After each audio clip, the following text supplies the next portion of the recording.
in the house. Um, you guys are there? Yeah. Yes. Yes. Today's date is February 1st, 2019, the year of our Lord, and this is the Other Morning Show. I want to tell you, everybody, thank you. We have been having a tremendous year, and I just want to give a brief overlay. Dr. Short, other than find your bio, I just want to let everyone know that you're basically a political activist seeking out a black nationalist agenda, right? Yes, a conservative nationalist. Conservative nationalistic views. I know a lot of people are like, oh my God. No, if you really listen to what the doctor's saying, it makes sense on a very practical level, because we have to remember, at the end of the day, a lot of folks around the world do not like black folks from America. That's just the simple reality of it all. So with that being said, John, do you have anything to ask the doctor real quick? When you say conservative, like like in what ways?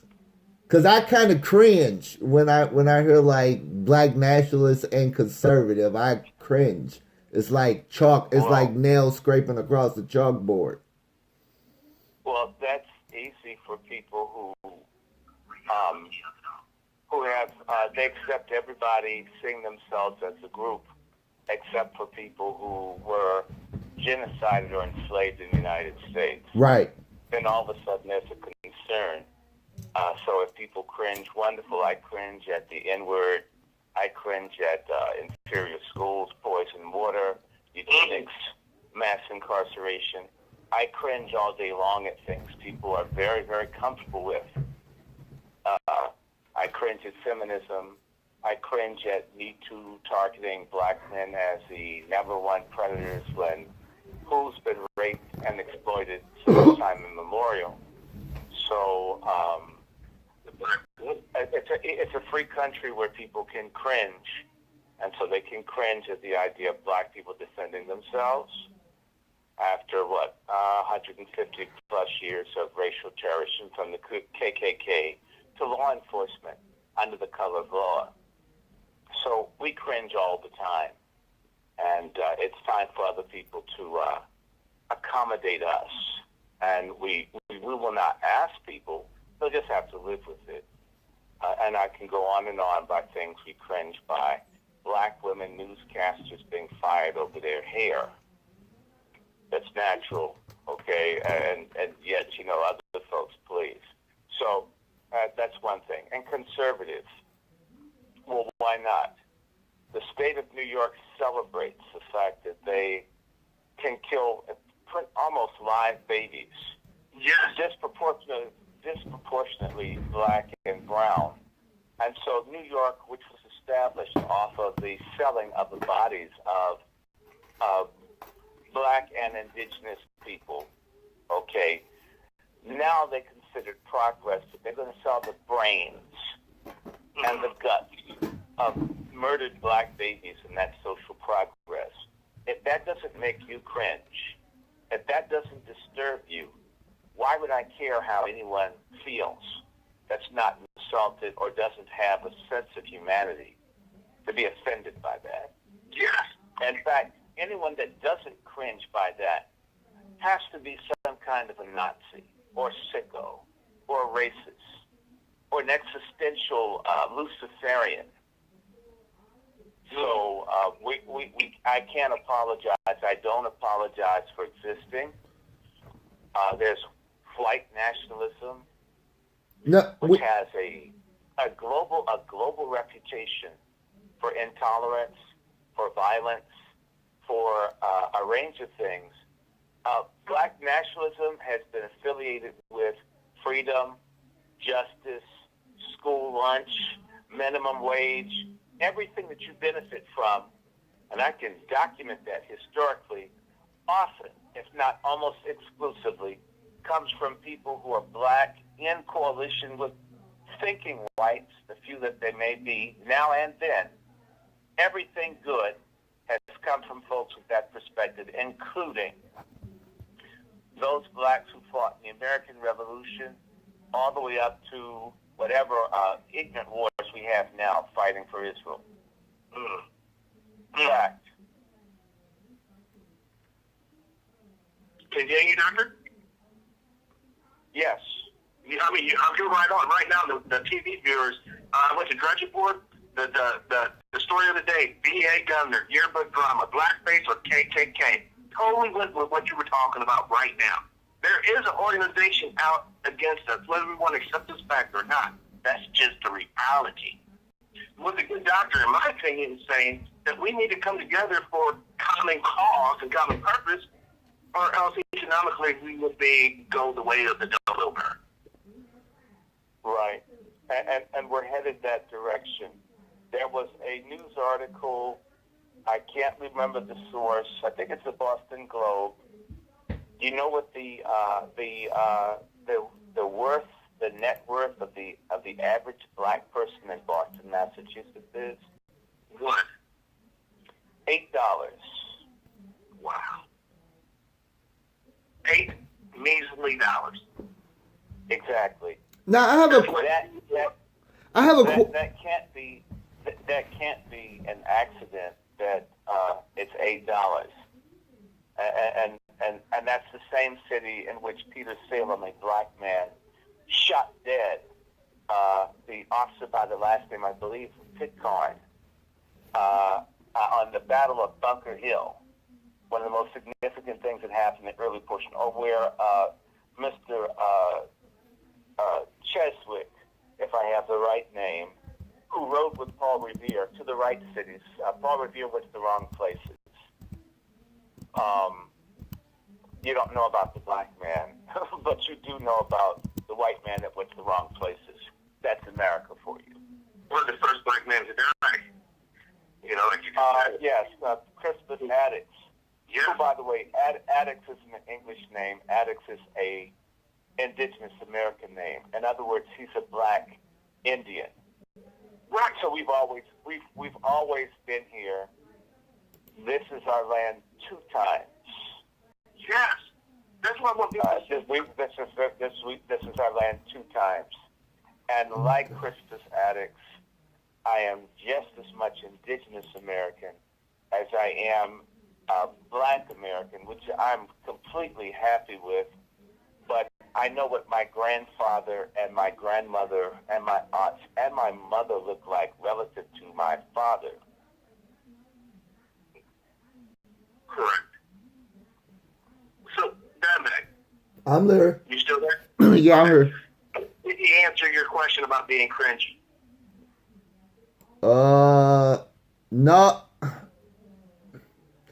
No, because see, like me personally, I'm not against abortion. So, I mean, like when I hear like black nationalism, it makes me feel like the same thing as like if like with the decline in white society. When I hear a lot of people say black nationalism, it makes me seem like they want to grab control and then implement the same stuff that white people did. So we find ourselves in the same quagmire. Now I get like. I feel sorry. Now I get. I feel sorry. I feel sorry for that logic when the only thing I can think of, in fact, that the only excess that one could have with the so-called black nationalism, you mean when the communist ideas and socialist ideas, which are for white folks, are introduced to black folks who go with ideas that are not indigenous to us. And as far as things talking about taking over, I don't see people having an issue. I really don't, with people invading this country by the millions, stealing Social Security numbers, taking over neighborhoods, taking whole industries, whatever. And folks are at complete peace with this kind of not speaking the language, not having any interest in the flag, whatever. Everybody's nationality is respected, except for this one.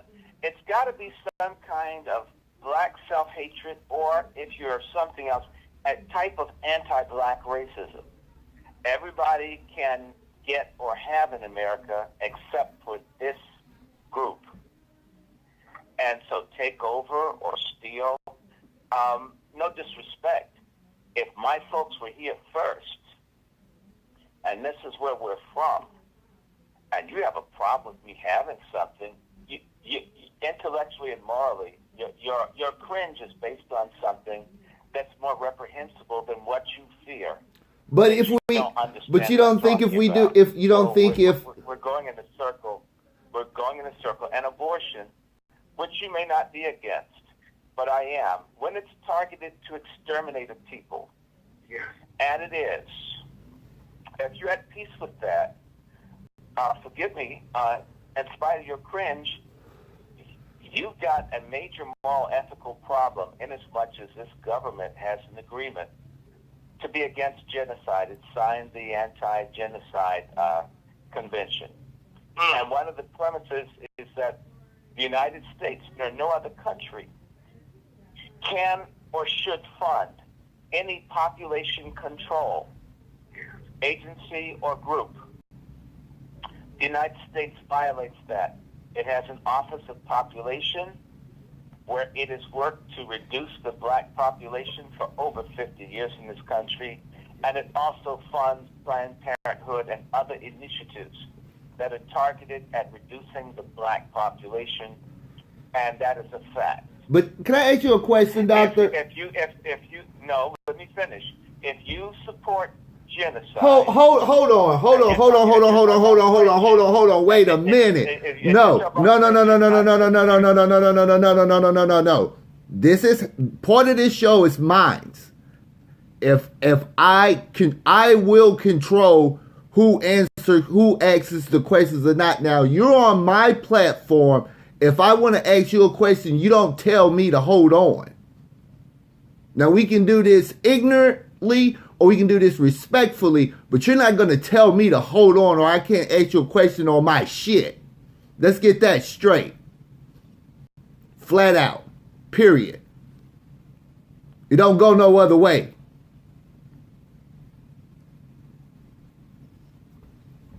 Now you can finish saying what you were saying. Doctor, I think we all can agree that abortion is wrong. I think in context of what we're talking about in terms of black population, we are one of the few populations in the country that we actually need our numbers because we have the older folks dying, we have middle class or middle age folks incarcerated out of the political process, and now we're going to turn our attentions to the unborn folks and exterminate them before they even come out of their moms. I think most people can agree that that isn't the course that we should take. Now, on respects to what the doctor was saying about every group, think about it now. Here in St. Louis, Missouri, you have the Hill, which is all Italian. You can go to other parts. You got Dogtown, all iron. You can go, all these people, Chinatown. They got their, in San Francisco, New York City, Chicago, all these areas, every ethnic group, it seems like, and I agree with the doctor. They all have space. And we are the indigenous people to this continent, guys, and we are being utterly shut out of all space. Period. But if you don't call out the mechanisms in the community that's causing these problems, then what's the point? What's the point? Because when you look at the statistics numbers, the only black people in this country that are really being oppressed or denied anything are black males. Now I can go and look and pull up stats to show when you look at gainful employees, is it black people that's not gainful employed or is it black males? When you look at education, is it black people that's not educated or is it black males that's not educated?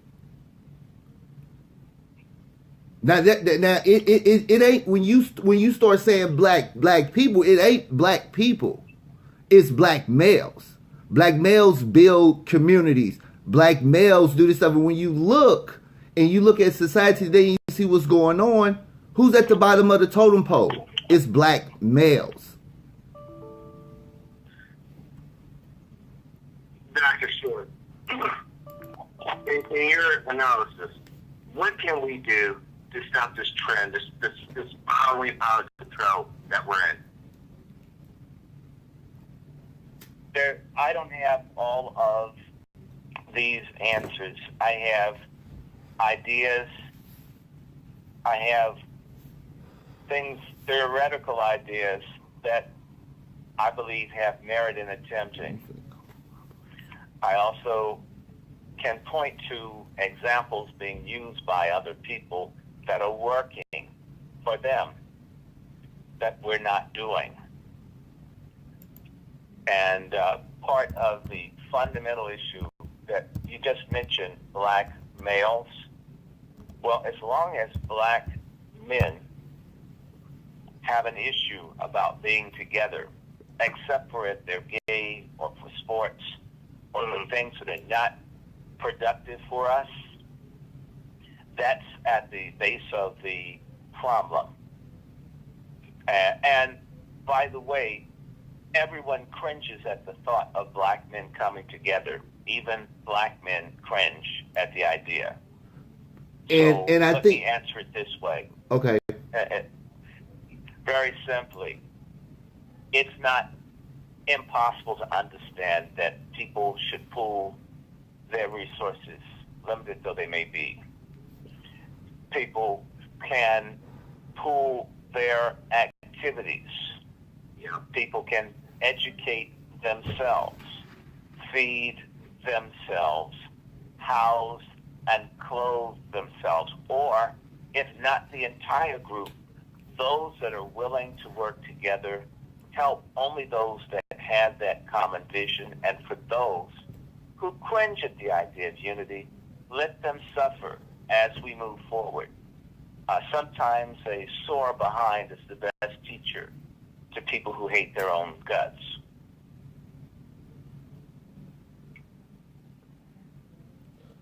You know, about the hating their own gut. You understand, doctors and Dimebag, that this is all by design. The enemy of us all is the same enemy of the black man, same enemy of the white man, same enemy of the red man. The enemy of us all has a vested interest in ensuring that we, as melanated men and women of North America, stay at the bottom of the economic totem pole. What do you offer on that? I see what's going on. I'm not some asleep person. I know, I'm well aware of the conditions in this country, and have always been aware.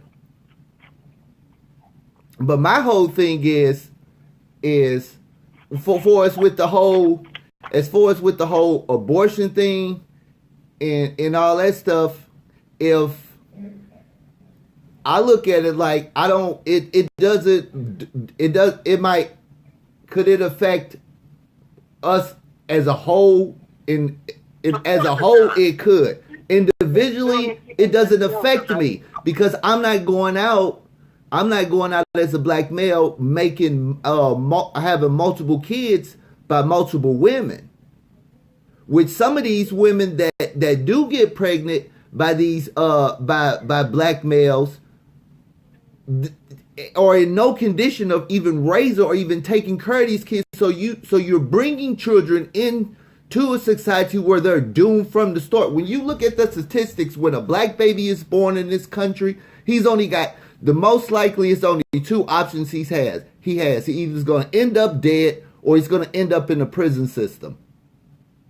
Those are facts. This is not something that I'm making up. From conception, a black male baby, the odds of him being successful or just living a halfway decent life are slim to none. His only two options are the incarceration or the grave. That's a systemic problem because people have failed to call out and to thin the herd, because it's a lot of people that's in the black community. It's a lot of people that's in the black nationalist movement that are detrimental to the black community. It's people in your very own group that's detrimental to the black community.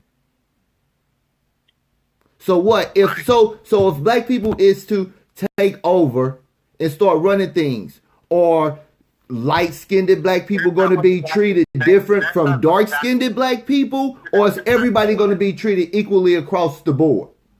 Because when I talk to black nationalists, they have issues with black people that ain't the same tone of black that they are.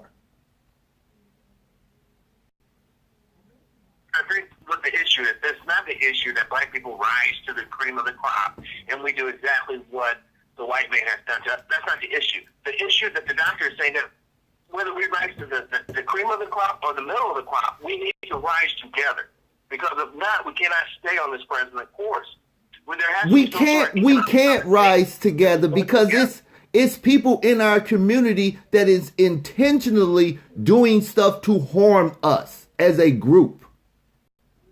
Well, yeah, the minstrel show, I dig what you're saying. They're killing our image. So when I heard black nationalists and black conservative, and I'm not directing this personally towards you, doctor, but when I heard that, I cringed because one of the first images that pop up in my head is Jesse Lee Peterson.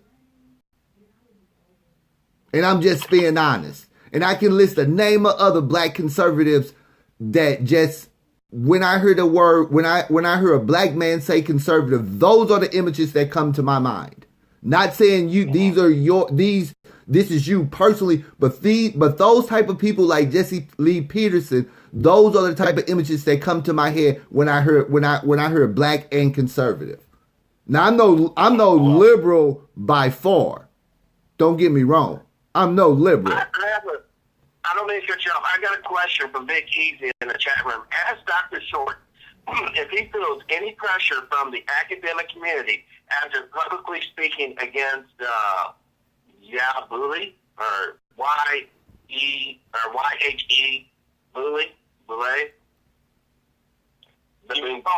Speaking against the bully. You spoke out against the bully. You got backlash from that? I'm not in the university, first and foremost, and a lot of people who think openly black aren't in universities because of things like the boule. So, when you speak up, you're going to deal with them. I do know that when I was teaching and when I was a student, you pay for not being in those groups. That's a fact. And they are arrayed against us. Could you break down the group, Doctor? I'm so sorry, but we got a lot of young guys out here who are thinking about going to college on this show. The listener. Could you specifically talk about who are you talking about? The Greeks, the campus. Who are these people?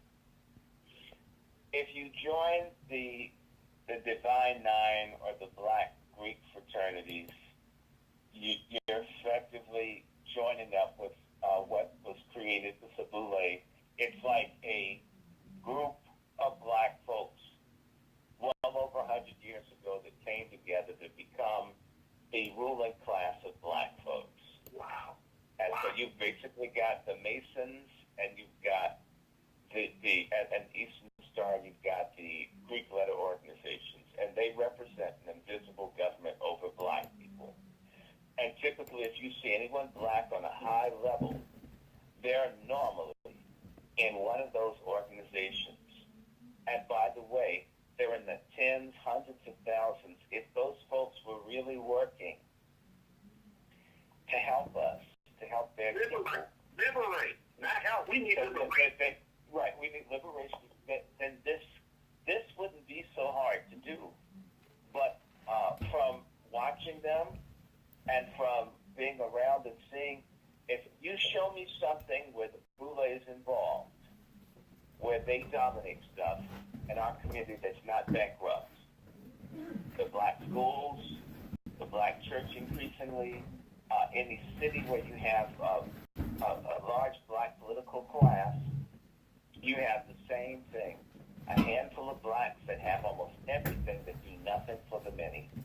And that's true. And that is what they have created, a caste system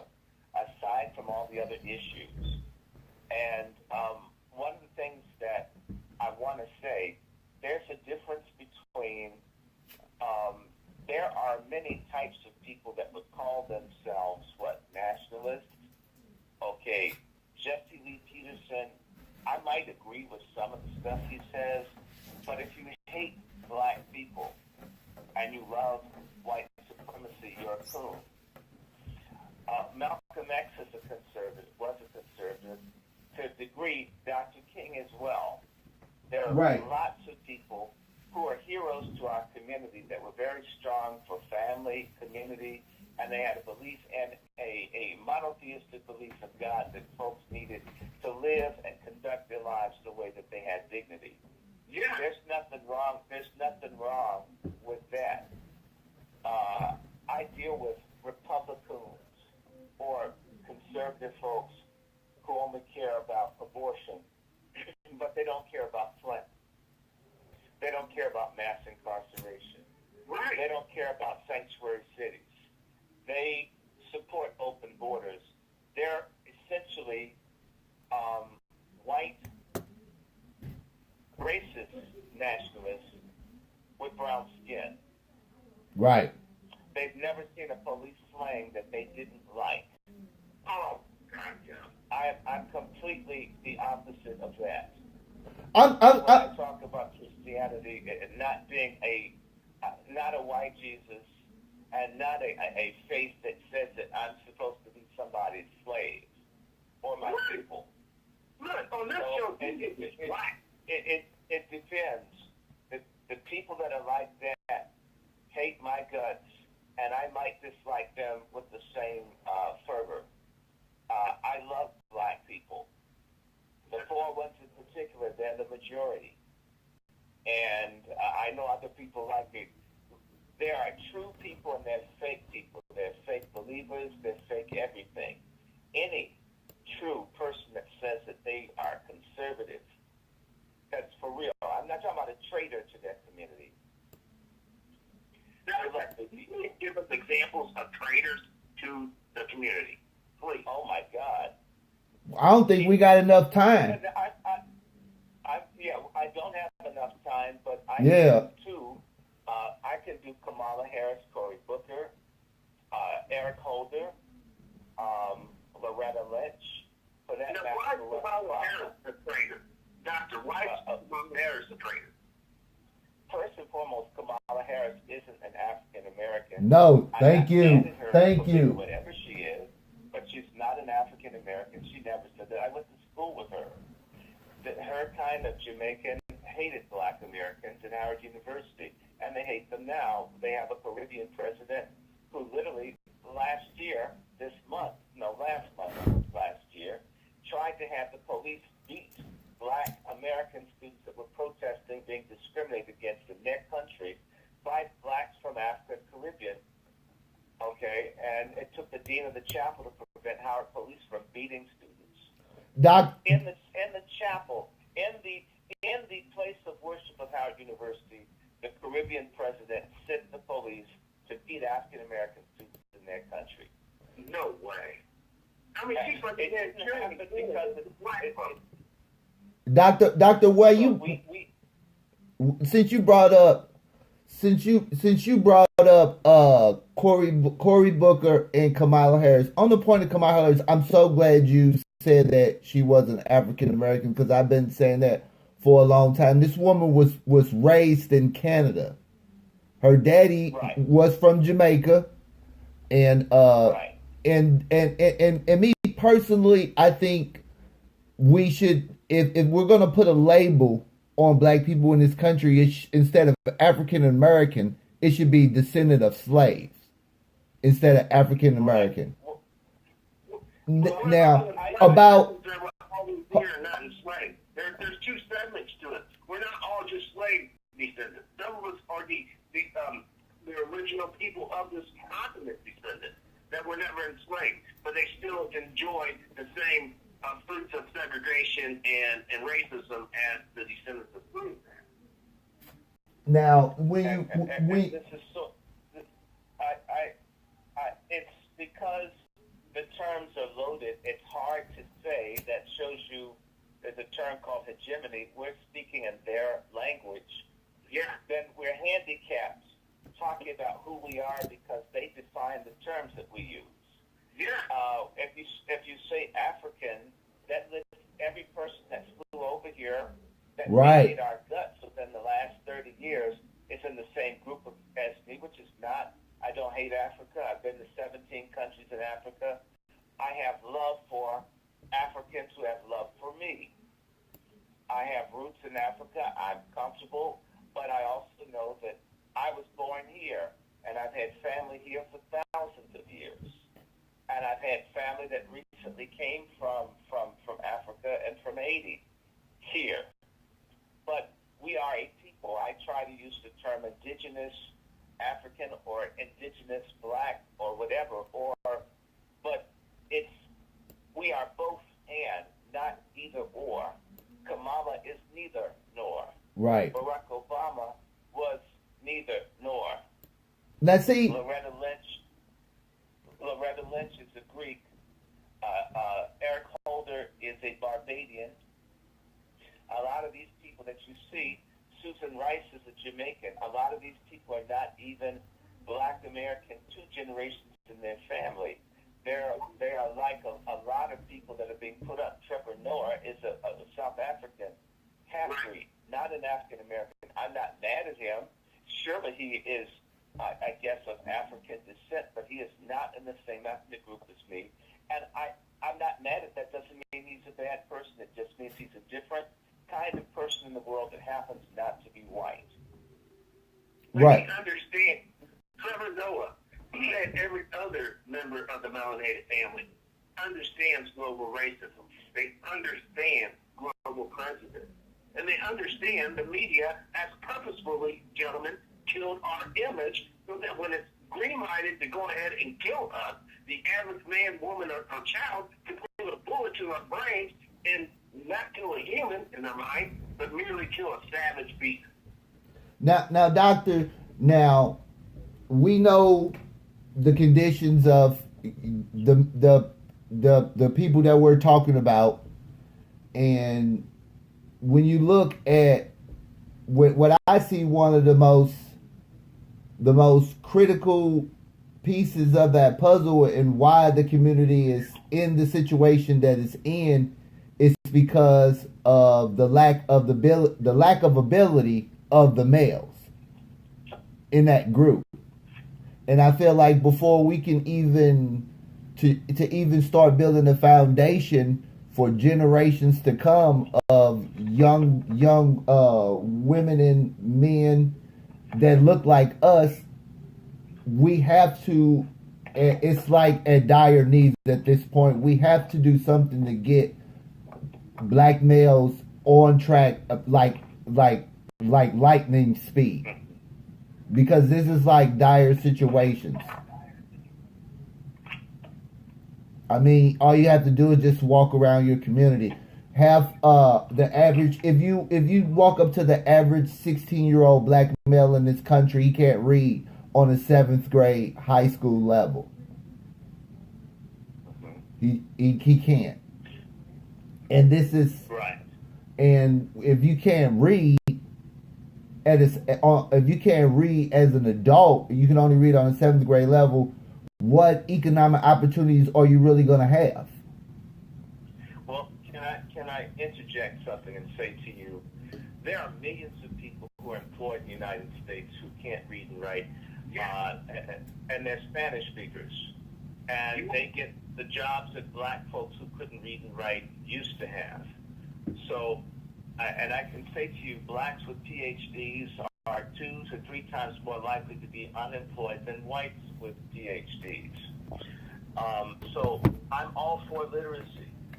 I'm all for people knowing how to read and write.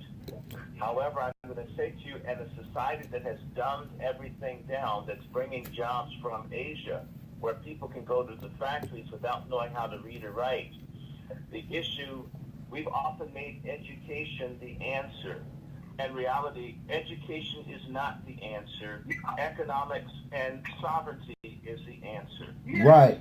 A lot of times we're dealing with symptoms of a larger problem of not being free. People may cringe at the idea of nationalism or nation, but every single solitary ethnic group strives for sovereignty and self-determination and to control and dominate against every other group. It's just that when black folk do it, even in the minds of black folks. And the issue is many of the people who are thinking, calling themselves nationalists, which means we should cringe at the phonies. We should cringe at the people that want for everybody to be a god and for them to enslave black people and call that black nationalism, or make them sell pies or papers, hit, and I'm not knocking anything good that comes out of these types of groups, anything good. But the negative things that they want to enslave black people for the individual gain, and that includes churches, where the pastor is rich and his family is rich, and the people ride the bus to church and he rides a Rolls Royce. This type of crony, vulgar, predatory gain for the few that has masqueraded as black advancement, whether they called it black nationalism or fake black conservatism or fake Christianity. These are the things that we have to guard against. All right? I don't like that. I'm against that. I cringe when I see someone say that such and such a group is a black nationalist group, and the people at the top of it are rich and its followers are poor. When I look at people who demonstrate a type of nationalism, I look at, say, American Jews, or I look at certain ethnic groups where they look out for their own people. They may have money, but they pool it, and the money is shared within that community. We do not have that presently, that model. And in fact, at the core of it, if I can just use my ugly term, the black men have a system that I call brotherfucker. We hurt and hate one another. Black men are trained to be against each other, to not advocate, to not be concerned. You can be one of those people in school that's 15. I can remember being 15 in school, and I can assure you the main people who never tried to teach or help me were my black male teachers, the few that I had. They would help the girls and also try to screw the girls. I literally had a teacher communicate to me spending any time or attention on you as a male is gay. Me giving the girl an A when she's a C student, giving you an A student a C, I'm making you tough, but I gave her the A. We black men have been taught to hate and be against each other, which means we've replicated male lifestyle, an ideology of what it means to be a black man that you tear down and destroy other black men. How else can we explain the high rates of shootings and homicides amongst us other than there's an incredible amount of hatred and rage towards one another that is socially accepted and endorsed, whether it's rap music or by the laws that I can shoot 4 or 5 black men and keep getting released from jail. Let's hit a white woman and never get out. And this is acceptable to black men, that we can hate one another and fight one another and act like pimping our women makes us men, or their women outnumber us 2 or 3 to 1, and we're still fighting over women like there's not enough to go around. This is normal. This is celebrated even in the church, in the houses of God. Black men hating and not working together is how we've been conditioned. So we don't pool our money, we don't come together, we don't support one another, and our anger, and we don't look out for our women or our children or defend each other from our knuckleheads. So we have a predatory, suicidal concept of what it means to be a man. Now, Doctor, you brought up so much stuff, and it's so much stuff going through my head. Bro. How much time do you have? Yes, enough time. Okay. So I got a bunch. I got a bunch of questions. So the first question I'm gonna ask, and it goes back because when I brought up the whole education part, and you touched on education, and that's important to me. How do you get the younger generation that's coming up behind Gen X, the millennials, and the generation after them? How do you educate these boys to break them? Because this is a behavior, the way that they behave. So how do you break that behavior pattern to get them to do the things that needs to be done, so we don't be looking up 20, 40, 50 years down the road and we're really looking at an extinction for real? Black people used to have mutual aid societies. They used to, and these were typically started by black men to help all black people, but in particular to make certain that black men had something. And those groups had things for young men, whether it was sports or drama and bugle corps, or they had things where they taught people skills, and they made certain that people knew how to read. If you've ever worked in education or worked with black people, sometimes it's astounding. You'll go, and a lot of times black men aren't there. Sometimes it's because black men aren't concerned, not always. Then there are other times that black men are systematically removed from the lives of younger black people by their courts, by a range of institutions. I know I get angry when I see cases of incest and pedophilia in school, because I had to go through a criminal background check and be fingerprinted. When I wanted to teach, I did it. But other people, no disrespect, black folk who are gay or other gays have a way of getting their people to circumvent that. They come in and prey on kids, and particularly young men, and they're the same ones that will keep someone like you and I from being able to even come in and volunteer, even if we have a clean record.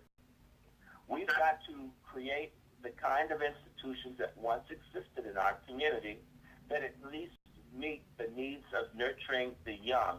And the people that do it have to be vetted.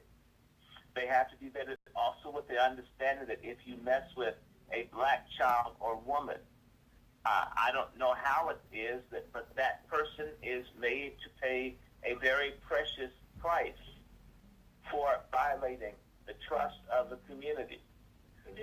We do not have that now. In fact, a lot of people don't even know where to send their children to be around folks because of the lack of systems to make certain that certain things don't occur in the absence of parental supervision. You know, Doctor, I just punched in for the TV viewers. Teachers sleeping with students, and the pictures that are popping up are white females, and there's one black female, like 4 levels down. But it's really, when we talk about teachers having sex with students, it seems to almost be a white female monopoly on this. Hold on, Doctor, before you answer that question, I want to add on to that question. That's that True Power was brought up.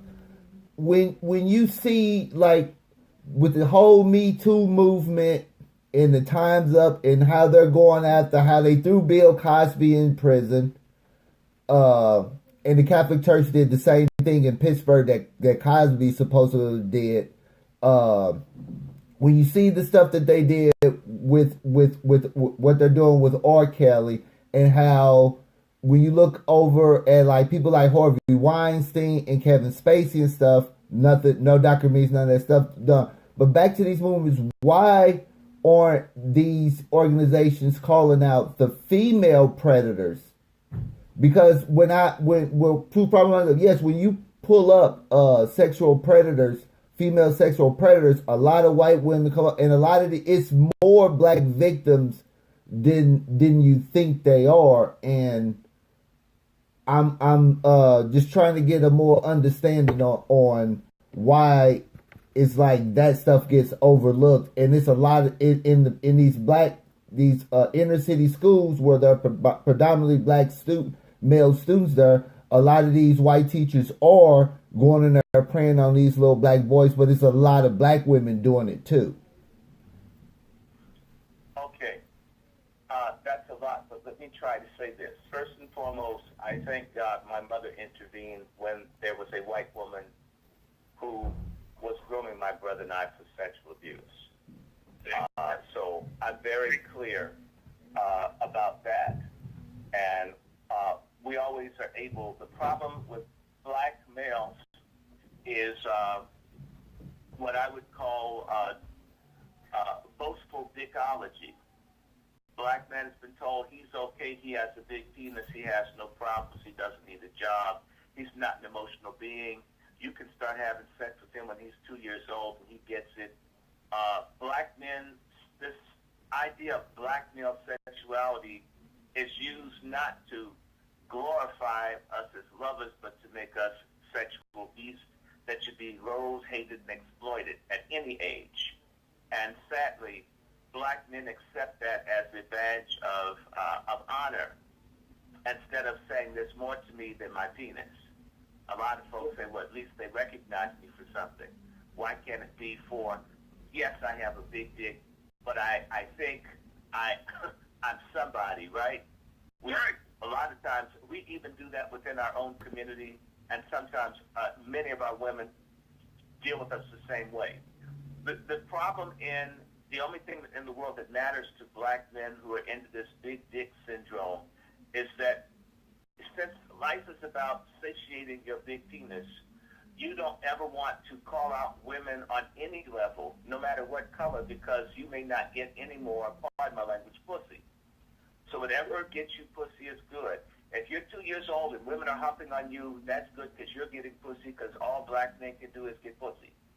And it's one big circle. So a lot of folks would consider women molesting boys, whether it's Ike Turner or Chris Brown or any other black men that have been raped and abused by black women, okay, that's cool because they got pussy. And that's always good, no matter how it happened. Thank God for it. White, if it had some herpes in it, at least you got some. This kind of immorality that is pushed as normative, which does not, this is not about the child that may result or whatever. It's about us being sexual animals that are here to be used by, whether it's the white woman or the white man or whatever. Nobody's talking about Ed Buck, who has multiple residences. I wonder how many black men's bodies are buried in his yard, and nobody will ask. When it comes down to sexual abuse of black men, or any kind of abuse of black men cannot be victims. White supremacy teaches that, and also the black street thing about black men all being super means we can't get shot in the head by the cops. We can't have a police nightstick put in our behind by the cops because black men are so strong. There are these myths around who we are that some of us hold on to try to balm our egos that we're not free. We as black men haven't said, hey, look, we're going to stop the pain. I hurt. I'm not going to be hurt. I'm not going to let another generation of people be hurt. We don't see, in fact, white women abuse kids all over the country. I agree with that, and I see case after case.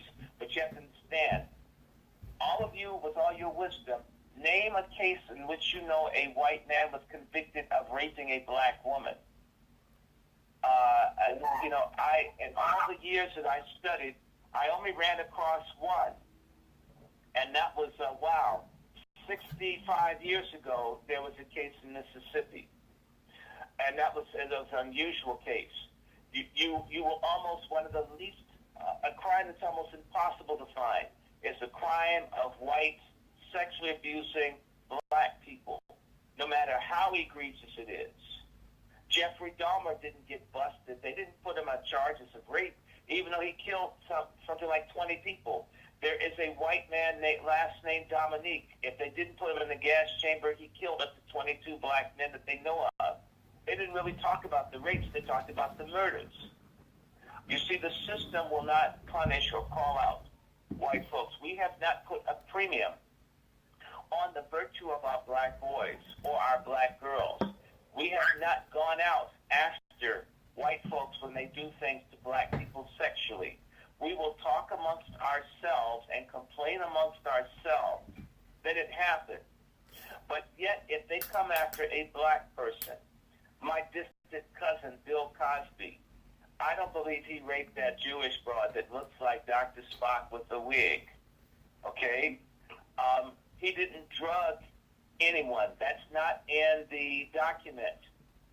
Benadryl is not a rape drug. That's what he got busted for, Benadryl. That's over the counter. That's in dispensaries in jail. That's given out to you by your nurse in a public school.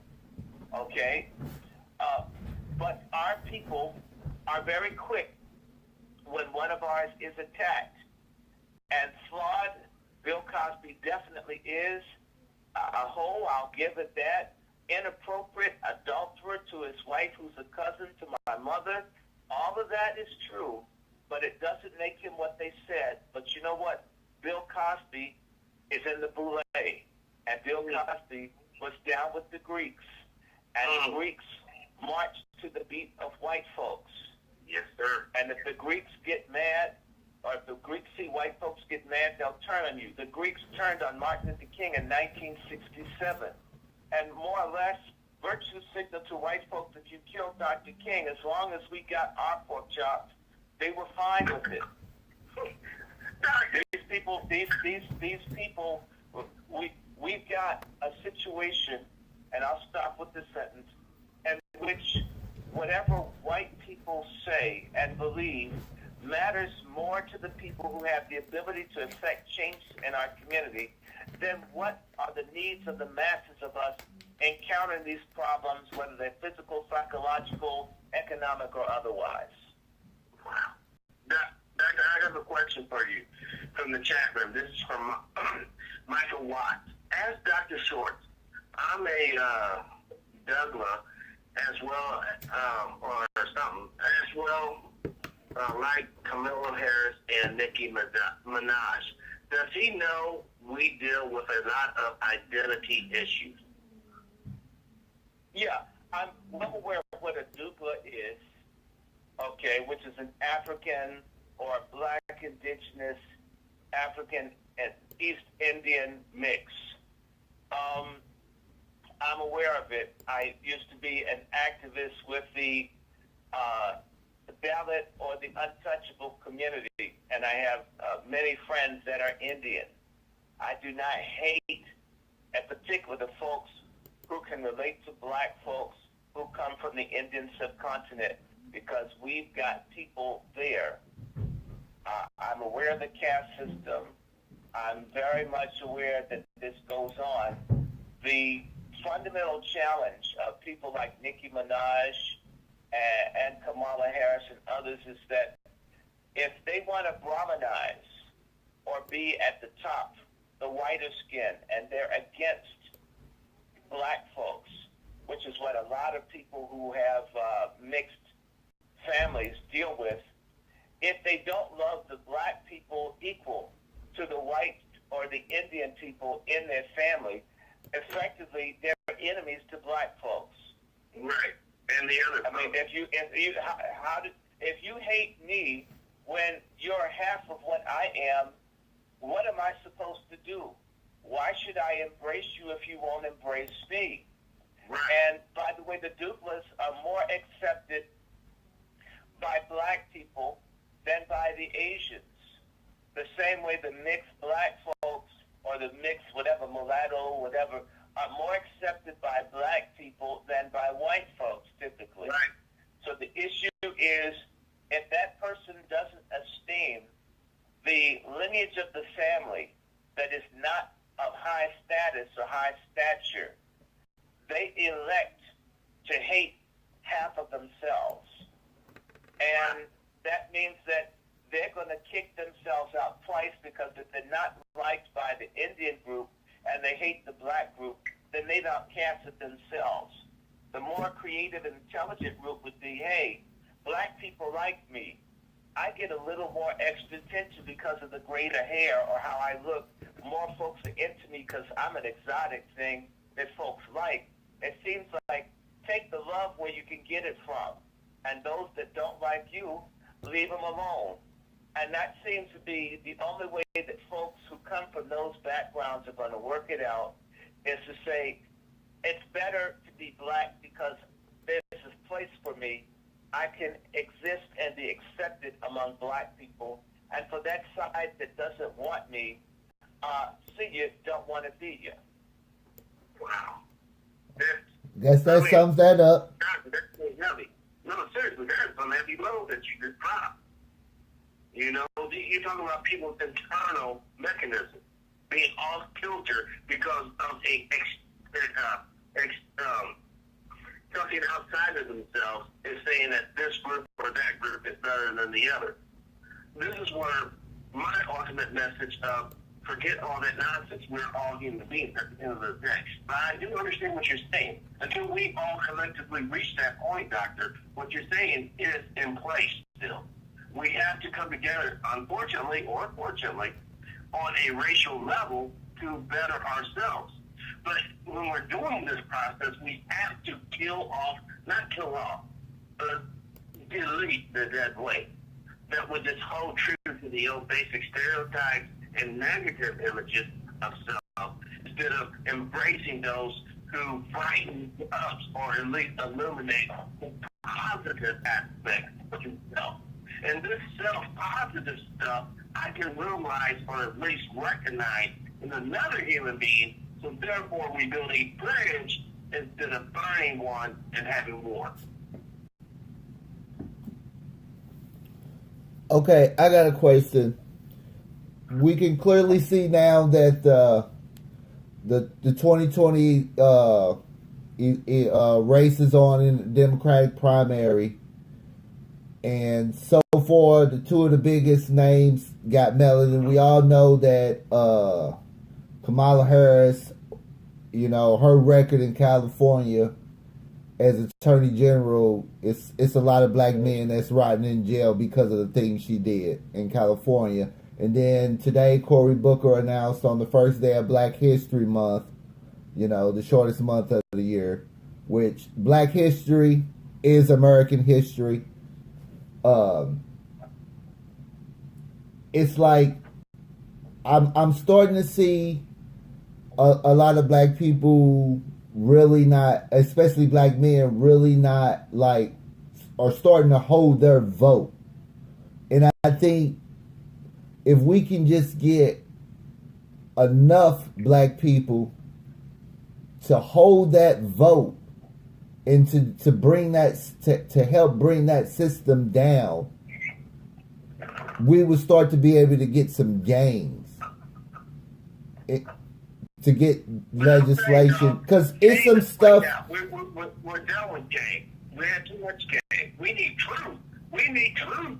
Right. We got. I understand all that, but if we're gonna play, which the way the system is set up, we got to play within the confines of their arena, and we all know the reason why Republicans put all these voter restriction laws in place, and the reason why Democrats can only win if it's high turnout, especially in the black communities. It's the only way they can win if we get enough people to just be like, I don't give a shit who runs or whatever happens.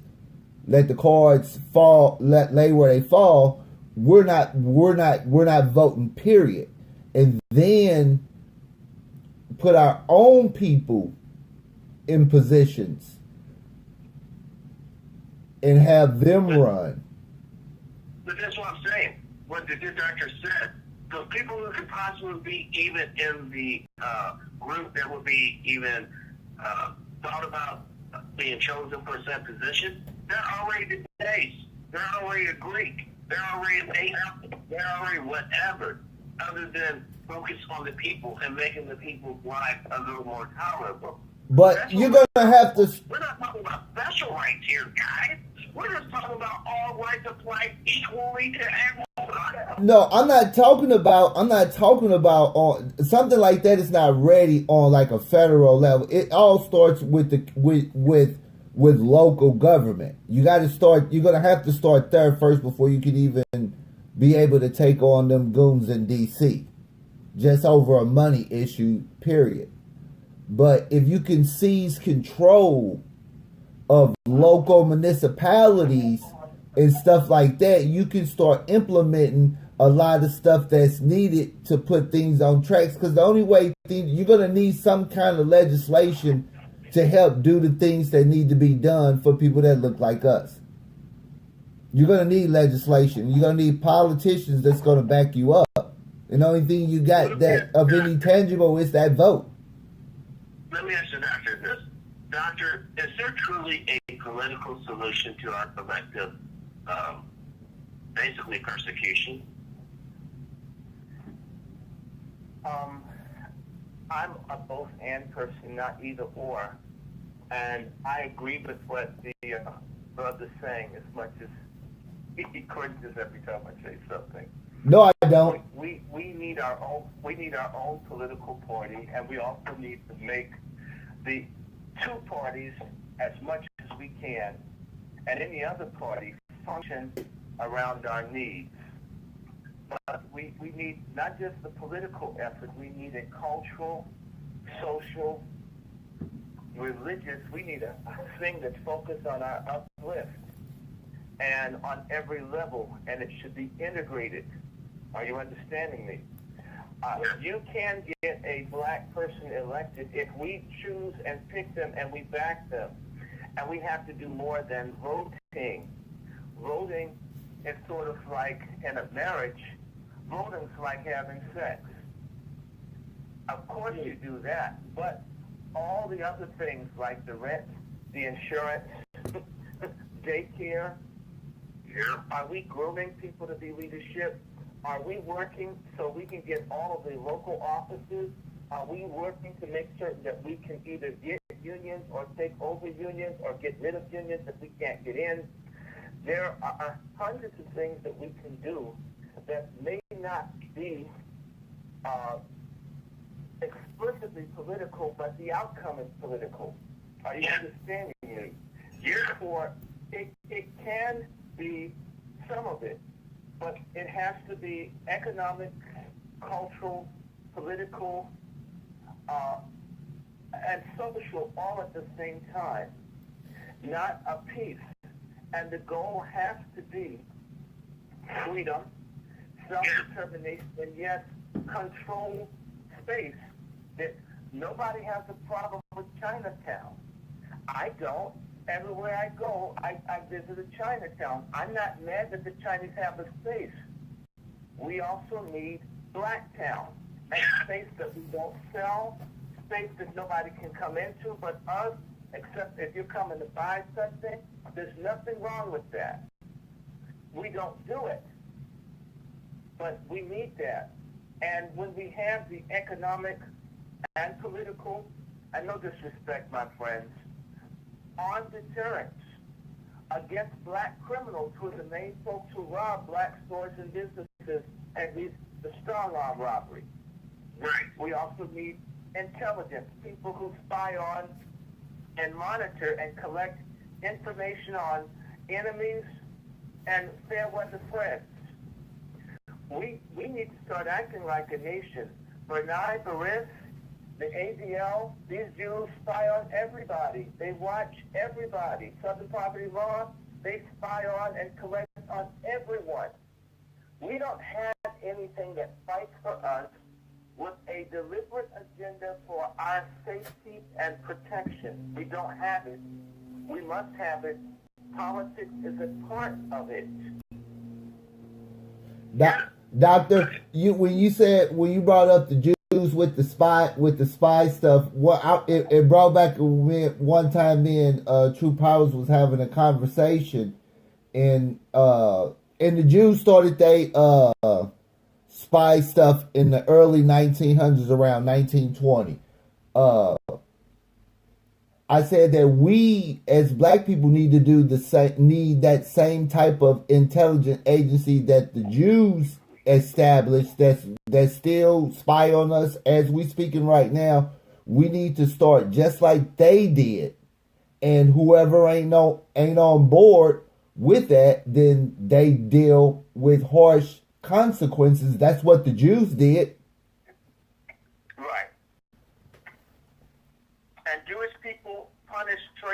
Yep. We get caught up. It's amazing. As much as many of us hate one another, when someone violates us as a group, like Kamala Harris, people get melanin nostalgic. Then all of a sudden, she's a sister. She's not my sister. Right. Because if she was my sister, I'd be against her anyhow. Because territory. What's that desert that's out there by Israel? What's the name of that desert that's close by Israel? The Negev. It's a lot of bodies in that desert for people that didn't get along with the program that Israel was doing. I just wanted to throw that out there. Camps. They've got concentration camps in Israel right now with black people in it. The largest concentration camps in the world are in the Negev. Let's be honest, Doctor. The real Jews that we're talking about in the Bible, the true Semitic Jews, were natty-head black folks. Right. But then again, go back to the Boule, go back to white supremacy, go back to people that go along to get along, go back to people that don't like nationalism. People been saying this, and this comes out of the black nationalist tradition of exposing that. And you will find who targeted Marcus Garvey 100 years ago. Jewish judge that helped railroad Marcus Garvey. Yep. Black Americans support that. Black Americans helped support Zionism. This wasn't the Jews started all the civil rights and feminist groups, sir? Yeah. Yes, sir. Yep. So, in other words, Doctor, the Jews used the blacks and the women as shields to bash through Aryan strongholds so that once we all broke it up, they can walk over the crime. And they're using the illegals now. Same purpose. Yes! And that's this is what we need a human. We need to come together as fucking humans, dude. You can be white, you can be whatever, live your fucking land, do your fucking thing, but at the end of the day, no one should be, because the problem with white nationalists and black nationalists is the children. Who's going to determine who they sleep with to have children? If you're like, oh no, you got to be with a black guy, or you got to be with a white guy, you know, that negates their freedom of will. That's the reality. We're all humans, dude. If we can get past this racial bullshit and get on to the real shit, we can get our asses off this damn love ball that's going to be burned up by the sun when this motherfucker goes supernova. But how do... Well, I'll say this to you. I'll say this to you. Black folks have been kumbaya-ing since 1619, and most folks don't sing with us no matter how loud we sing.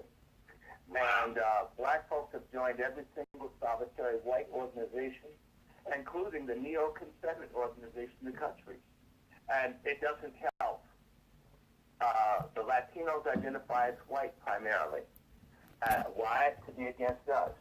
So what the MS-13 targets black folks. This kills black people. We have nothing to do with their reality. So as long as we've been the bottom bitch of American oppression, nobody wants to be with us except to use us to get more for themselves and discard us after we have a coalition. Just look at Jim Jones leading black folks over to South America, who had 1,000 black folks murdered, and no one even talks about it. Blacks have tried, and I think the day of begging other people to work with us, it should have ended in 1619. Am I saying be against anybody else? Absolutely not. But at the end of the day, we have far too much history to show that right now, when things have favored other groups at the expense of black folks, nobody identifies with the bottom person when they're trying to get theirs until they're at the bottom. So black folks need to stay in a defensive, how can I say, a humanitarian defensive mode. I don't want anybody killed or starved or abused, but I don't have to run with you in as much as you're not trying to work with me. If there are people that work with us, like Malcolm X would say, anybody that's for freedom and justice, we're down. The black community has shown itself in 400 years to always work with anybody that wanted to work with us. But we've always had 400 years of consistent betrayal by the vast majority of people that call them white or call themselves white or others. That's a fact. Wow. So anybody, please, write in the comments where the doctor's wrong what he just said. Seriously, write in the comments saying that what he just said, Dr. Short, was wrong. Because I'm telling you right now, dude, I'm a pretty smart motherfucker. I'm not saying shit wrong with what he said. I'll be honest. I'll probably have to watch the video a few times. I'm just teasing. It worked a couple times, brother. I'm just teasing. I'm just teasing, man. Where it comes from is the truth.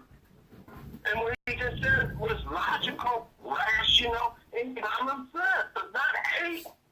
He's saying what can get you out of that fucking bullshit. Get your ass off of Section 8. Get your ass out of fucking welfare. When's the last time any of you brothers, Dr. Short, Dimebag, when's the last time you saw a homeless Jew? When's the last time you saw a fucking female who was obvious Jew prostitute her body for a couple of dollars? And if you haven't seen this, then I ask you, brothers, why? Do you want the truth or do you want or you want a lie? The truth will work.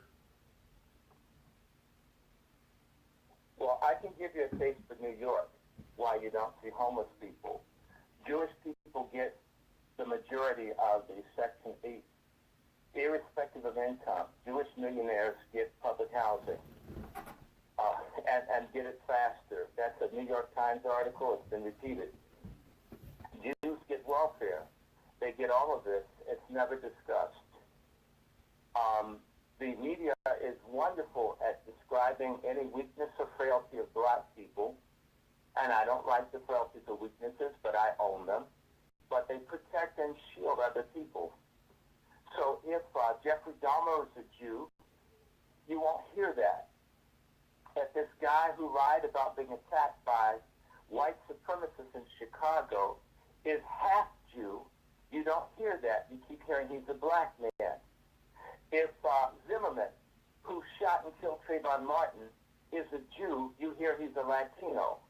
I can go on and on about people who commit and do things, but they will never describe who it actually is, except when the person is black. Yeah. So having worked in news, having worked in a company that's about 70% Jewish, and I want to say, myself included, have significant Jewish ancestry. Short is a Jewish name. The name is Klein in German. Little, as in Malcolm Little. Little is a variation of Klein. It's a Jewish name. Small is a variation of Klein. Robert Small. There are a whole bunch of black folks with Jewish roots in this country. Wait, wasn't Robert Small, Doctor? I'm so sorry. Wasn't Robert Small one of the first naval black men in America? He's not one of the first naval ones. He's one of the first black Reconstruction congressmen, but he did steal a boat from the Confederacy and sell himself to freedom. It's called the Planter. Yes. That's what. See, you know, this is why I love having true intellectuals like you, Doctor, on the show. Because you have all the knowledge that's pertinent to our situation. You know, I know a lot of things you say, Doctor, seriously, to the untrained ear. Oh, my God, he still was gay. Oh, my God. Oh, my God. But if you break down what the good doctor here is telling us, not, you know, just break it down for yourself. How will it affect you, my friend? How will it? If you can get off of comments and sisters and actually help your brothers and sisters and friends, how will that help you? That's what the good doctor's saying. And that's why, sir, I am so happy that you came on the show tonight. Seriously. You know, and thank you, listener, for hearing me. People need this work. I'm sorry, guys. Go ahead. No, I just said people need this work. Yeah, you know, listen, Doctor, me and Dimebag, we didn't know what you were about. You know, literally, this is the first time Diamondback has ever talked to you, quite literally, on this 3D plane of existence. But the reality is, your words and the way you're putting them together and the content in which they are said is nothing but love. Love for one's people and love for oneself.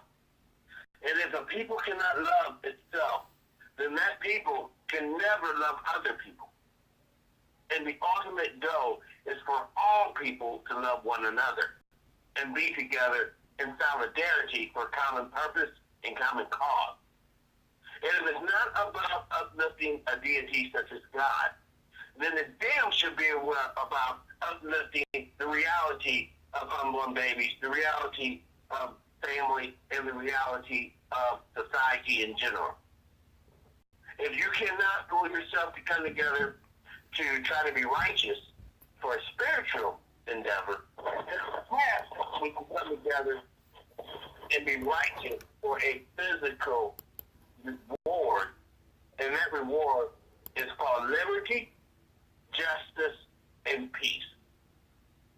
If we do not have those three, then we indeed have nothing. And there will be justice for the ones who caused harm. Swift, fast, a little bit painful, but there will be justice. Now, real quick, Doctor, could you kind of elaborate to a lot of our younger viewers and listeners, what is up with Roger Stone? What is the significance of him? Okay. Roger Stone is a Republican. Roger Stone worked for Richard Nixon as a lifetime Republican. He even was involved with the very, very, very cynical, racist political activist named Lee Atwater, who he's very quick to let people know that Lee Atwater died racist, hate black folk. Okay, and he, by the way, even though he was a Republican, has always tried to be fair towards black folks. And when you look at the ineffectiveness of our thousands of black elected officials, when you see a white person who stood to benefit if they took a racist position, refused to do so, it says there's something in this person's character, even if they have flaws, that they're not a monster. And I don't teach white demonology. By the way, I just said to you, my family's significantly Jewish. I don't deny it. There are a lot of folk who run around talking about being 100%. I don't believe in that. Okay? I'm very comfortable with Africa. I love Africa. But I'm going. In fact, I will probably be in Russia, one place where I have roots, in the next month or so. Family from Belarus, family from Denmark, family from France, family from Germany, and of course family from the United Kingdom. And that doesn't take away from who I consider myself to be. So there is one human family, and if we could act like that in unison, or at least anyone that comes as a human being that wants to get along for the better, one isn't asking them to fight my fight or my battle, but don't get involved on the side of people struggling against me when I fight for justice. Are you following what I'm saying? Oh, absolutely. And in terms of Roger Stone was the one pushing Donald Trump to do something to end the abuse of blacks in Libya and in Haiti. Roger Stone's been pushed from the president in the All right, Doctor, please tell us, for the younger people who don't know, what's going on with blacks in Liberia and the other place? In Libya, the blacks were being exterminated by people that Hillary Clinton and Barack Obama funded. Mass rape, mass genocide, mass expulsions of blacks in Libya starting in 2011. I was there. They destroyed the country, and tens of thousands of black people, the oldest black communities in North Africa, were destroyed by Hillary Clinton and Barack Obama. Wow. And Roger Stone, in concentration camps, mass graves, all of this. And in Haiti, 300,000 blacks or 300,000 Haitians died as a result of the earthquakes. Yeah. There are 100,000 children that are products of either rape or abuse of United Nations personnel or NGO or non-governmental organizations working in Haiti. 1/3 of the land of Haiti has been stolen because of the Clintons and Obama. $13.5 billion in relief money was looted from Haiti by the Clintons. The Clintons and others involved in mass sex, human trafficking of children and adults, and organ harvesting. Roger Stone was trying to bring that out. And in terms of something local, Roger Stone, for 25 years, has been against the Clinton mass incarceration laws that have put millions of blacks behind bars. And so some of this small steps towards criminal justice reform that President Trump has taken comes out of people like Roger Stone pressuring for years that they have to stop the disparity in sentencing. Now, Doctor, Right. real quick, I shared with the listeners the first conversation I had with you, and I brought up Roger Stone, and I said, you know, when he on the step, and they asked him, Roger Stone, did you, sue the presidency for a pardon? And Roger Stone looked at everyone and said, no, I asked President Trump to pardon Marcus Garvey. Yep, he did. Now, He wrote a letter to the president. but I want to share everybody with the world. This is the breaking news. The reason why Roger Stone said that is because of the man that's on the other side of the phone right now. Dr. Short, would you please explain that? It's very simple. I want there to be a black political party for us that can work with whichever other national party will give us the best deal, that will run candidates that are unabashedly black, that do what we want. You understand what I'm saying? But we do not have that. Because I knew Hillary Clinton tried to have Martin Luther King's number 2 man assassinated in Libya, who was my former pastor, Reverend Walter Fauntroy. I couldn't support the Democrats. If you try to kill my pastor and my leader, I'm going to cross the aisle and fight you. You killed my friends in Libya. I have Haitian roots. You're killing the people, one of the countries my people come from. Then I'm going to go to the other side. I went to people that knew the president with an agenda I felt should be articulated. Black farmers need relief. Black colleges and universities need the money that Obama took. Trump hasn't given much of it, but he hasn't taken away, which is what Obama did. Black political prisoners need to be freed. The files need to be opened up on the assassinations of Malcolm X, Martin Luther King, and anybody else black that got killed from the First World War to the present. Assata Shakur needs the bounty taken off of her head. Take the $2 million off that Obama put on there. H. Rap Brown, also known as Imam Jamil Al-Amin, needs to be released. Mamiya needs to be released. Marcus Garvey needs to be pardoned.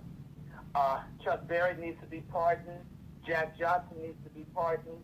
And that there should be a group of people that work on redressing all kinds of things that impacted the black community. Sadly, my friends, most of the Republicans, they get close to people like Stone or Trump, and they won't advocate. Yes, I did ask for Tupac Shakur's stepmother or godmother to have her charges dropped. Okay, that's real. This is what people should be doing. Yeah. The blue-light people are in position to do this. As well as we're talking about mass incarceration, that they need to take down the Clinton laws. Not that, but let's not be mistaken. There are some awful, vicious, nasty thinking in the Republican Party, as well as some in the Democratic Party. Yes, Doctor. And some of the black in the Democratic Party, and some of them are black in the Republican Party. But there are a few in both parties that are white that are able to cut a deal if black people have their stuff organized. It might be a tenuous deal, but a tenuous deal is better than nothing at all. And this is sort of why my motto for the last 4 years has been, all we need is God and each other. Yes. I'm not necessarily worshiping one party or the other. I'm thinking I believe in God, and I believe that people who are righteous can come together to make life bearable while we're living. That's where I'm coming from. But Roger Stone, when I said to him, Marcus Garvey was innocent. You guys jacked him up. Someone should, take this, not that he needs a pardon from white people, but his family wants it. Right. Not that him standing up for black issues needs a nod from white folks that he didn't do anything. We already know that he didn't do anything. But symbolically, for the family, if that made the family, one black family whole, for this historic figure, and by announcing his name and pardoning him would introduce his philosophy to a whole generation of people around the world, it would be worth it. For anyone that says, well, he doesn't need a pardon. Mind you, I didn't say he needed, but it would be good.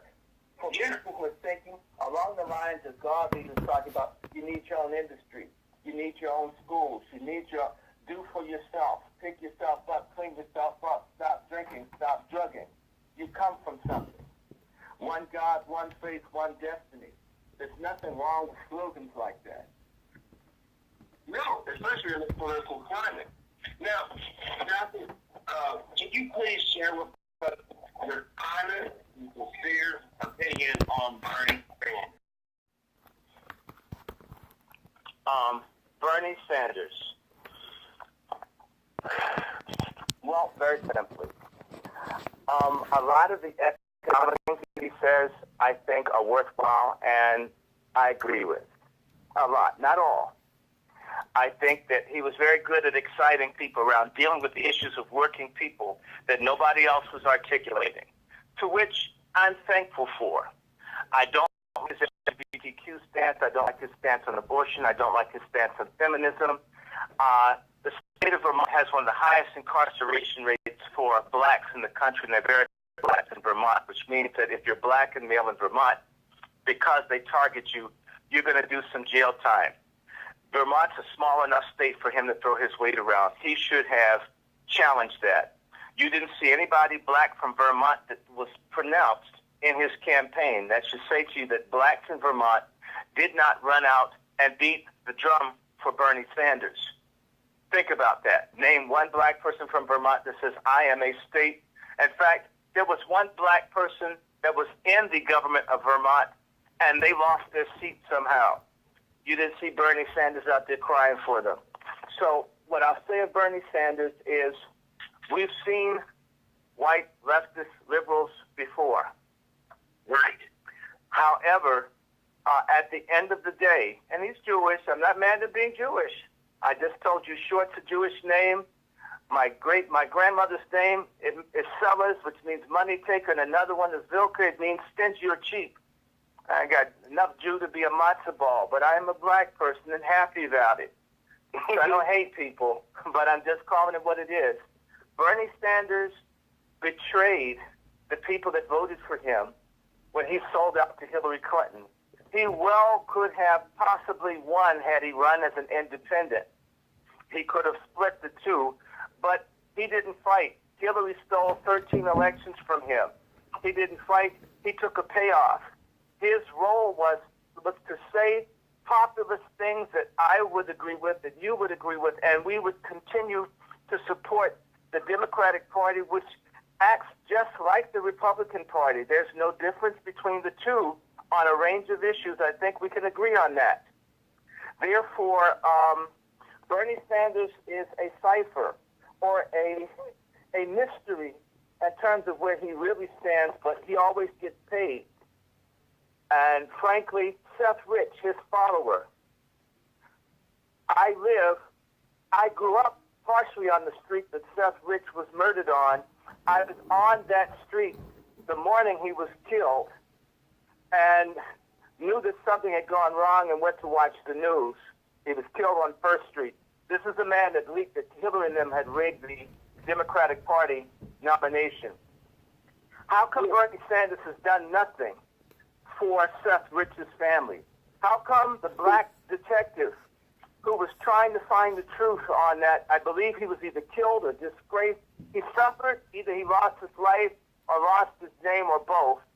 Bernie Sanders hasn't said anything. Bernie Sanders has the capacity to rock the boat as a U.S. Senator for a range of issues. He doesn't really do it. So, you know, it's sort of like a person that tells you they've got the world's biggest Jimmy, but all they want to do is foreplay. Okay?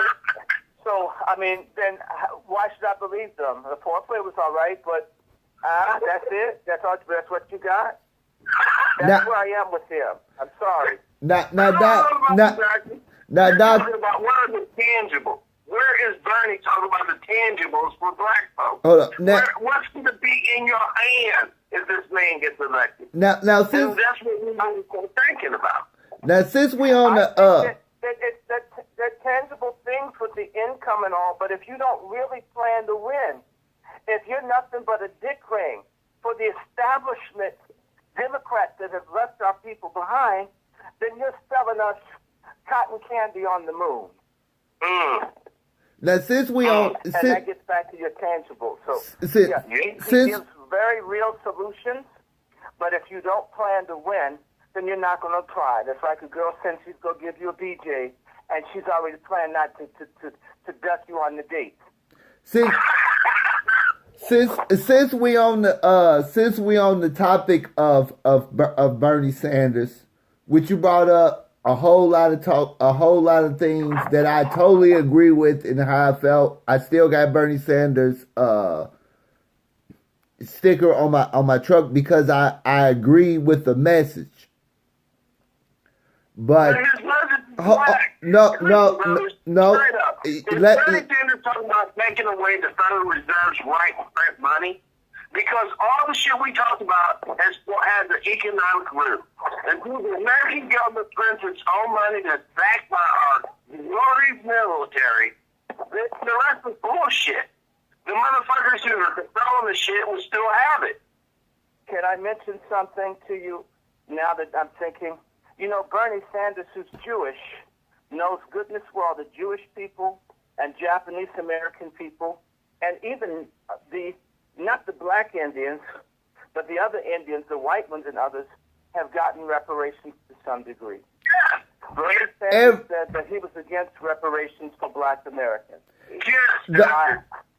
That was something specifically for us that wasn't help everybody that he could have supported, and he was against. I want y'all to remember that. I just wanted to finish my question before I got cut off, but it's all good. No, since we're on with Bernie Sanders and yeah, I do have this bumper sticker still on my truck, but what I'm saying is that when you look at the field, and if we gotta play this dumb political game, when you look at the field, other than them repeating what they did in 2016, he's most likely probably going to win that nomination. Now, I know the way the electoral map is set up, he's going to need black folks to beat Trump. Anybody that goes up against Trump is going to need the black vote in order to win. Because we're the only group in the country that votes in a block. Now, what I'm saying is, whether Bernie's in there or not, he ain't gonna do shit for us, dude. He could have done so much already, just like Barack could have done. But we're not in the mix, man. Can I finish my question to the doctor? It's cool as long as it's implemented to everyone equally. Until that happens, the rest is bullshit. The rest is bullshit. Can I finish my question to the doctor or not? Yes. Jeez. Now I've lost my train of thought. Never mind. Never mind. My bad. I didn't mean to cut you off, brother. I just feel so passionate about this. I understand, but I'm trying to pick this man's brain. The spiritual righteousness of humanity with the Constitution of the United States to fulfill the dream of freedom for all. I want everyone to be entitled to the shot to success, the shot to prosperity. And it's written in the Constitution. It just has to be applied equally amongst all of us. That's all I'm saying. I understand that. I've already lost my train of thought, so I'm just gonna play off whatever goes. My bad, dog. No, you need to ask the doctor. Mr. Dr. Short, this is the kind of chaos that goes on this show. This is not out of the norm. This is typical behavior between us, but it works for us. It does. No, it does. And Dr. Short, seriously, brother. We appreciate you coming on the show. No, seriously, I just want to say this for the record, for everyone in the world to hear. I wish that the words that Dr. Short was talking about was actually in every school in America and throughout the world. Because at the root of what Dr. Short's talking about, we can identify with black or white, whatever.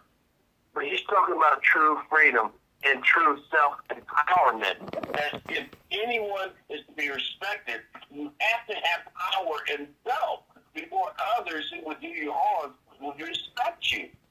And, for Dr. Short to come up here and say this, dude, that takes a lot of bravery and courage. Because a lot of people are against them.